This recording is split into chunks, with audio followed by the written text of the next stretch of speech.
होली ये नाम सुनते ही आपकी आंखों के सामने रंग बिरंगे चेहरे, पानी की फुहारें एक चलचित्र की तरह घूमने लगती होंगी। हर तरफ उड़ते रंग बिरंगे गुलाल की खुशबू मन को बहुत ही उमंग से भर देती है। देश के विभिन्न भागों में होली मनाने का तरीका बेशक अलग अलग हो, लेकिन उसके पीछे जीवन की खुशी को तलाशने की एक कोशिश होती है। जीवन के विभिन्न तनाव को हम रंग के साथ ही उड़ा देना चाहते हैं। आखिर जीवन खुशी का पर्याय जो है, इसके बिना जीवन की संभावना भी तो नहीं तलाशी जा सकती।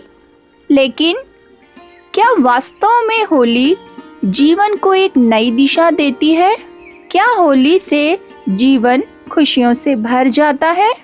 इन प्रश्नों के उत्तर आपको विचलित कर सकते हैं, क्योंकि होली के दिन भी अन्य दिनों की तरह बहुत से घरों के चिराग बुझ जाते हैं। बहनों की कलाई सूनी हो जाती है, माँ की कोख सूनी हो जाती है, क्योंकि यहाँ कुछ भी स्थायी नहीं है। पता नहीं कब किसके साथ क्या हो जाए। न जाने कितने ही ऐसे अवसर होते हैं जब खुशी मनाते मनाते अचानक ऐसी घटना घट जाती है कि सारा परिवार विनाश को प्राप्त हो जाता है। एकदम खुशियाँ मातम में बदल जाती है।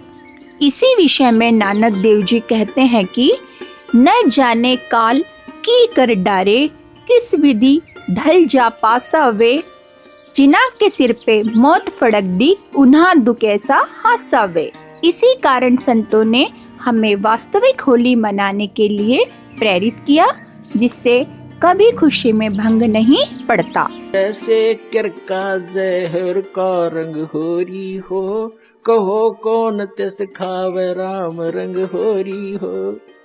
कहते हैं आपके घर में होरी माने खुशी, जैसे आप होली मनाते हो, खुशी का दिन मनाते हो, कहते ये होरी नकली है। असली होली तो जब होगी तुम्हारे घर में भगवान की भक्ति होगी, सब दुख रोज टलेंगे। एक भक्त कह रहा था जी, हमने 11 वर्ष हो गए आज तक कोई त्योहार नहीं मना लिया इस शरण में आए। जब इससे पहले क्या था कि ऐसे कभी तो घर में किसी भाई की मृत्यु होगी, कभी चाचा की होगी, कभी ताऊ की होगी, ताऊ के लड़के की होगी, कभी बहन का बटेऊ मर गया तो कभी बहन मर गई। तो ऐसे 11 वर्ष हो गए हमने कोई त्योहार नहीं मनाया, रोया करते बैठ के त्योहारों को। तो ये खाक त्योहार है। तो परमात्मा कहते हैं हमारी शरण में आओ, थारा रोज होली रहेगी। और जैसे बुराई तुम करते हो, जो बुराइयां करके धन संग्रह करते हो या किसी को सताते हो, ये तो ऐसा कर रहे हो जैसे जहर खा रहे हो। और जब आपको ज्ञान होगा तब कहते जैसे किरका जहर का रंग होरी हो। किरका माने कण, विष का एक कण भी कहीं पड़ा हो और आपको पता हो ये विष है, और विष की गुण को आप जानते ही हैं, कहते हैं उस कण को भी, अब तो आप मुट्ठी भर खा रहे हो, एक कण को भी आदमी नहीं खा सकता, इन्हें पता लग जाए ये विष है। तो अभी पता ही नहीं आपको ये विष है। तो ये जानकारी कराने के लिए सत्संग किया जाता है कि जो गलतियां आप कर रहे हो धनी बनने के लिए या यहाँ लोग दिखावा करके, लोक लाज में फंस के, ये ना करो।